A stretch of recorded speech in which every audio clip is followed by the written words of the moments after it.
Der hersker helt sikkert en følelse af usikkerhed blandt mange af os, tror jeg. Vi er en del, som føler, at vi er truet. Vi ved godt, at de ønsker, at vi bliver fjernet for at give plads til de næste.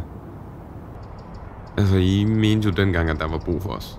Men nu bruges der nærmest ingen ressourcer på os længere. Og derfor står vi i byen og rådner. Som sådan en slags mindesmærker for nogle fejlslåede idealer. Altså i vores tid råbte man jo om øget vækst, og man råbte om velfærdssamfundets indtog. Man solgte os ligesom på idealer om lighed og om frihed. Og man lovede plads til alle. Og det var løfter, som vi ikke kunne indfri. Altså idealer, vi ikke kunne bære alene. Så nu står vi lidt tilbage som syndebukken. Men vi rummer også potentiale. Altså, vi rummer en masse historier. Historier om levet liv, og nogle af de her liv, som byen ellers ikke har kunnet favne. Altså, vi tror jo godt, at vi kan bidrage i meget længere tid, hvis I hjælper os til det. Altså, vi synes, at vi har noget, som man kan bygge videre på.